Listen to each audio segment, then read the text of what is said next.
नमस्कार, स्वागत है आपका इनसाइड स्टोरी में। मैं हूं आपके साथ युधीश कुशवाहा। 8 जून को इंडिया गठबंधन की बैठक हुई थी जिसमें सारी विपक्षी पार्टियां एकत्रित हुई थी। उसी में राहुल गांधी ने अपना वक्तव्य दिया था जो कि आज राहुल गांधी ने जारी किया है। राहुल गांधी ने अपने उस भाषण में कई बड़ी बातें कही थी। उन्होंने बताया कि 2024 का जो चुनाव हुआ था लोकसभा का, उसमें विपक्ष की जीत हुई थी। उन्होंने संदेश दिया है विपक्ष को कि कैसे विपक्ष को एकजुट रहना होगा और उन्होंने यह भी संदेश दिया है कि बीजेपी को कैसे हराया जा सकता है।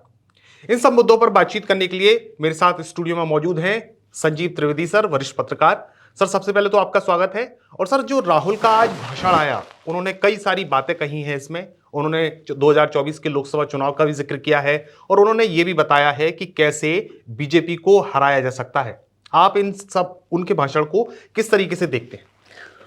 8 जून को जो बैठक हुई युधीश, उसके बाद बहुत सी अटकलें लगने लगी कि आखिरकार क्या क्या बोला गया। अंदर नाराज़गी हुई, गुस्सा जाहिर किया गया।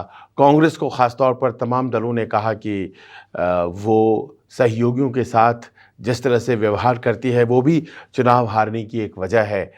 लिहाजा जो नाराज़गी थी और उस पर कांग्रेस की क्या प्रतिक्रिया थी, इसको लेकर अटकलबाजियाँ ही चलने लगी।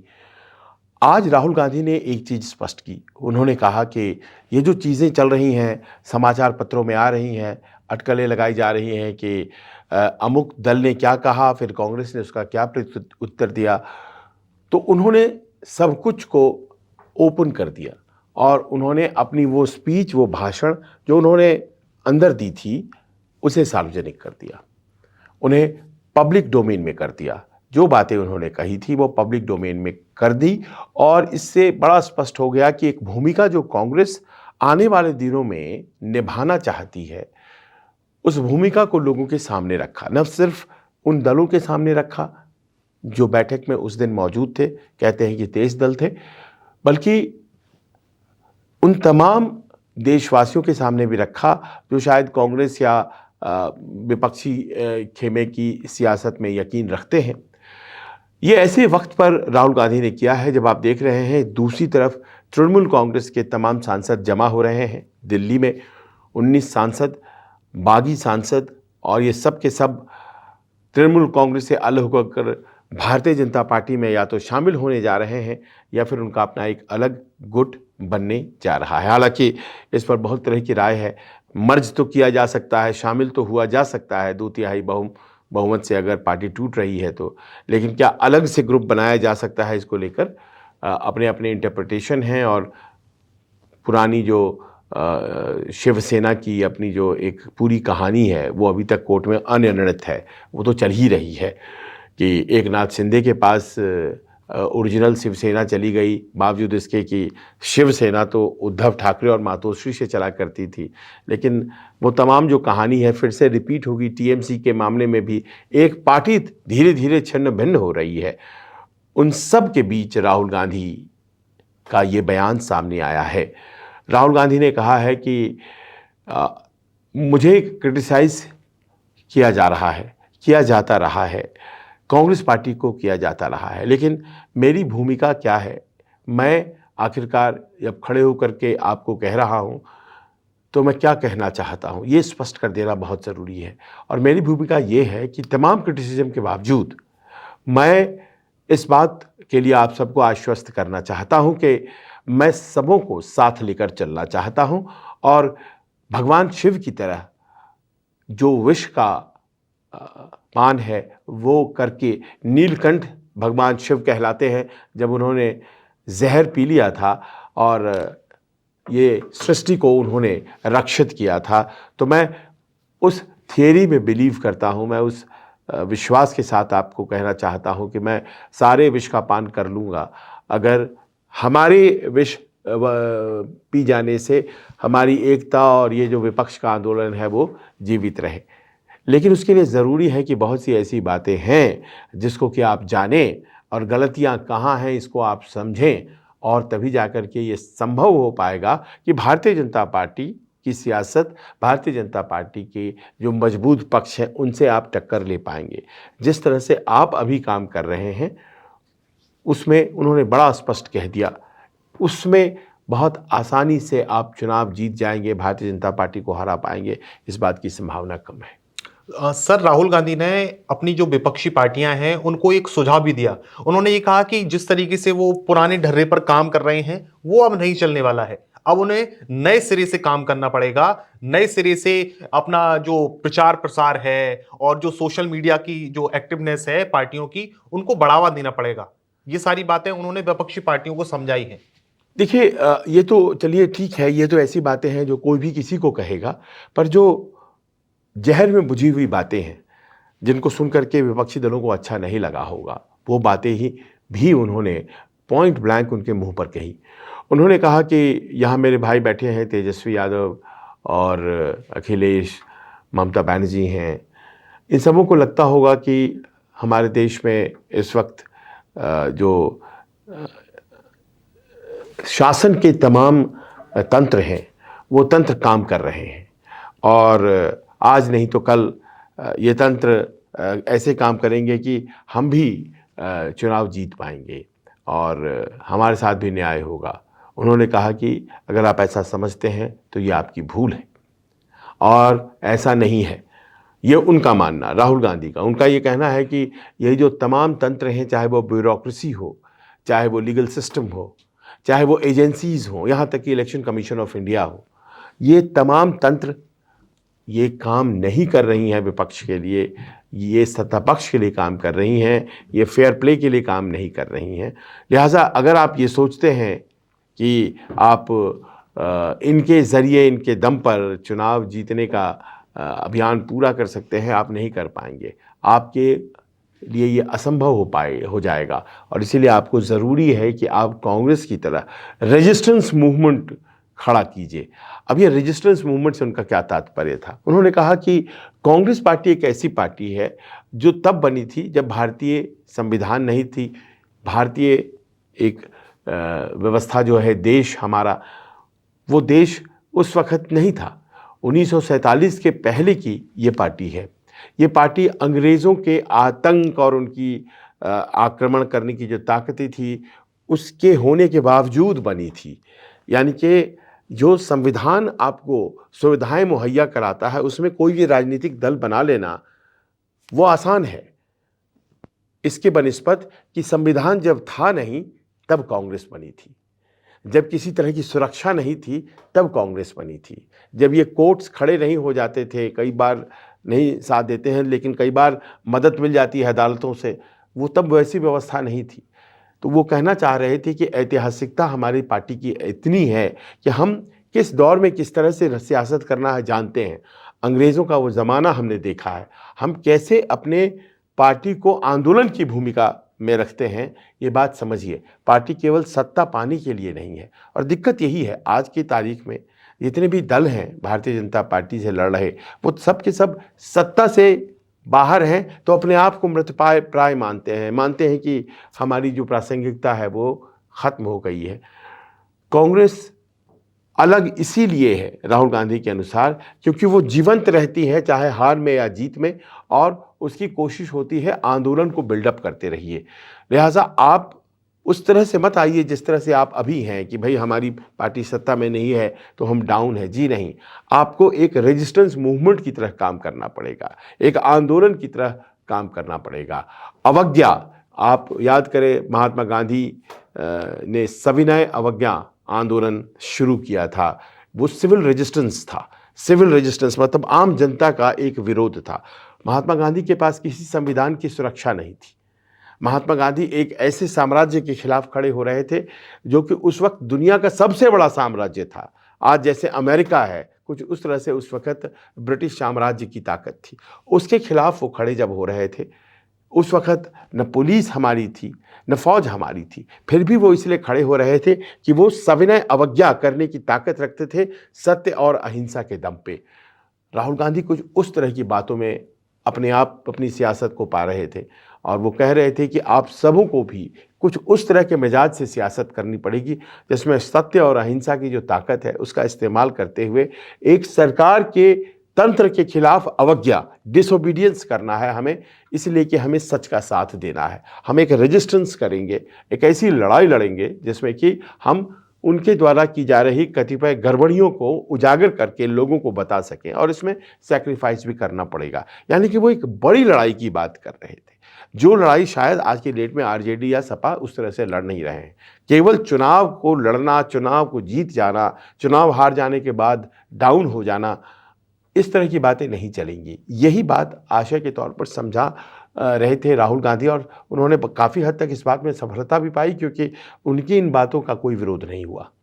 सर, राहुल गांधी के कई बयानों से इस तरीके से लगा कि वो कांग्रेस को बड़े भाई की भूमिका में दिखाना चाहते हैं और वो कहते हैं कि आप कांग्रेस के छत्रप में लड़ाई लड़ें। इसके अलावा सर उन्होंने नीतीश कुमार का भी जिक्र किया था अपने इस वक्तव्य में। उन्होंने बताया कि 2024 में नीतीश कुमार उनके वजह से नहीं गए थे इंडिया गठबंधन से, वो कोई और वजह थी। जो सबसे बड़ा सवाल था कि नीतीश कुमार ने आखिर इंडिया गठबंधन क्यों छोड़ा था, उन्होंने आज ये साफ कर दिया है कि उनकी वजह से नीतीश कुमार ने नहीं छोड़ा था। और सर इसके अलावा उन्होंने ये वाली सारी बातें कही, मतलब विपक्ष को एक तरीके से उन्होंने ये कहा है कि जो क्षेत्रीय पार्टियां हैं वो कांग्रेस के छत्रप में आ जाएं। और सर इसी से जुड़ा मेरा एक सवाल ये और है कि जो बातें चल रही हैं टीएमसी की, और जैसा कि संजय राउत ने कहा कि एनसीपी, ये जो क्षेत्रीय पार्टियां हैं जो हार चुके हैं चुनाव, उनको क्या कांग्रेस में विलय होना चाहिए? क्या उनको इससे फायदा मिलेगा आने वाली सत्ता में?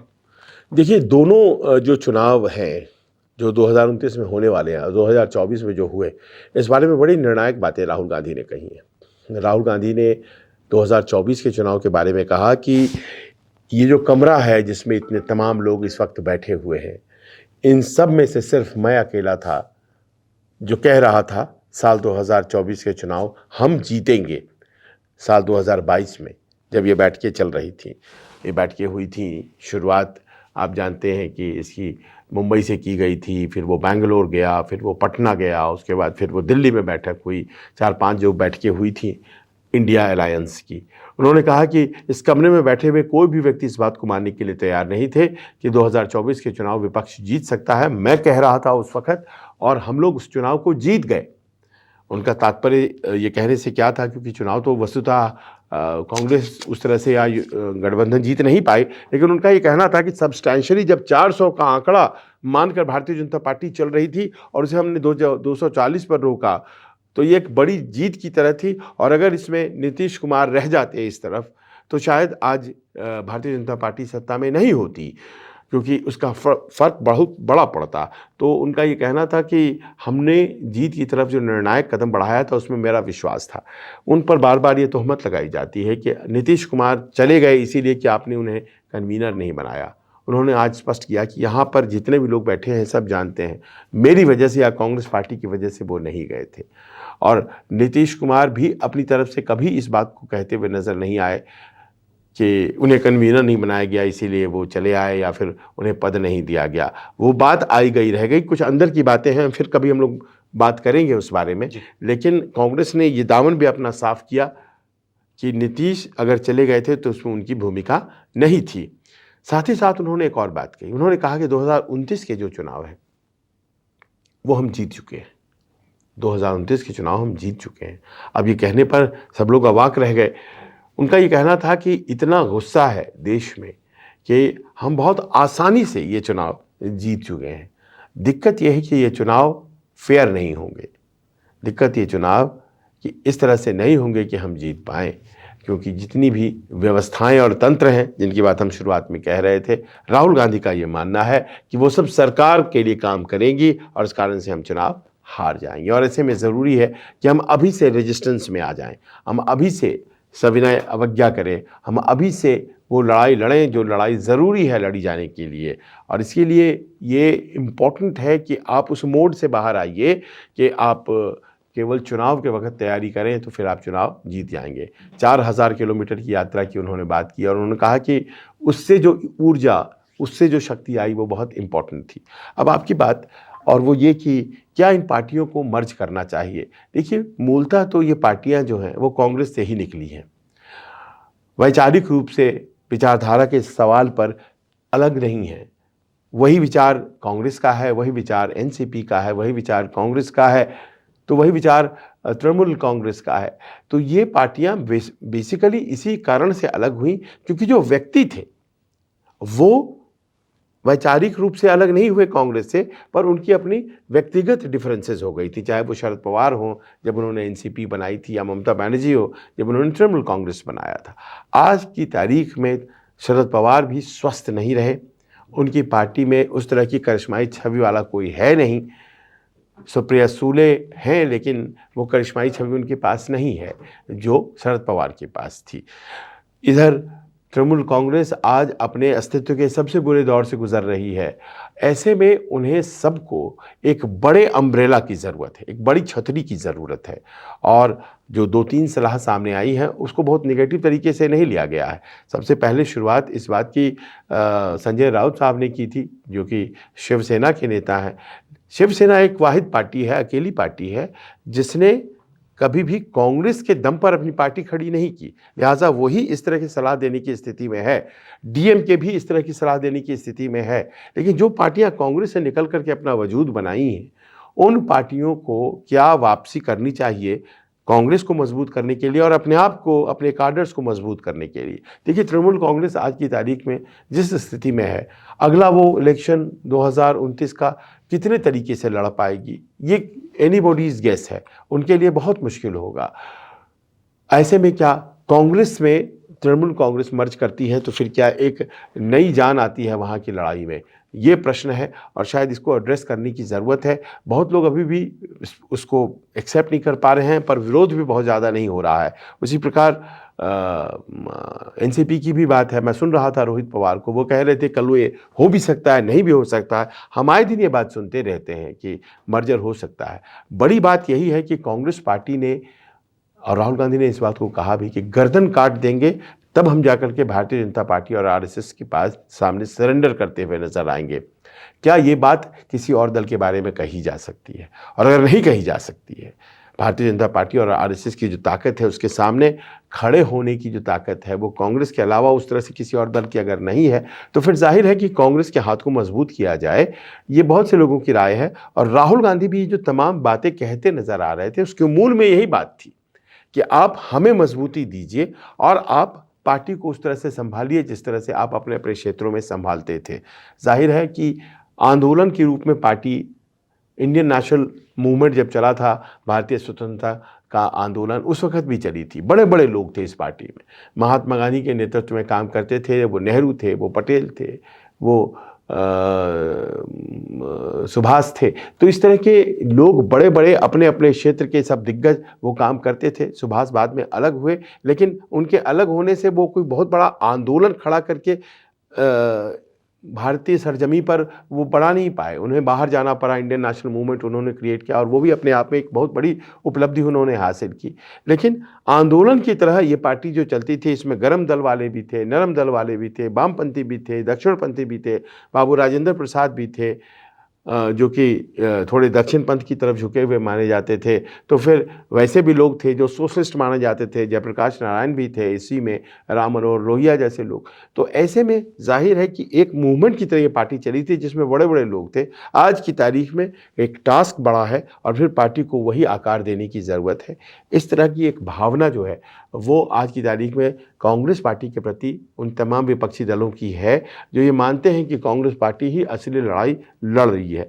अब ये संभव हो पाता है या नहीं हो पाता है ये पता नहीं, लेकिन राहुल गांधी ने अपने इस भाषण से एक अकोमोडेटिव, जिसे कहा जाता है कि सबको साथ लेकर के चलने की जो एक भावना होती है, उसका प्रदर्शन किया है। मैं अकेला खड़ा हूँ लेकिन मैं झुकूंगा नहीं, ये जो भावना लड़ाई की उन्होंने आज प्रदर्शित की है, इससे कितने लोग जुड़ते हैं ये देखने वाली बात होगी।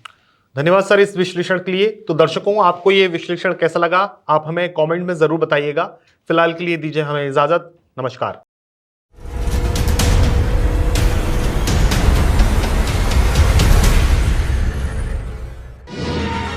निष्पक्ष मतलब न्यूज़ 24।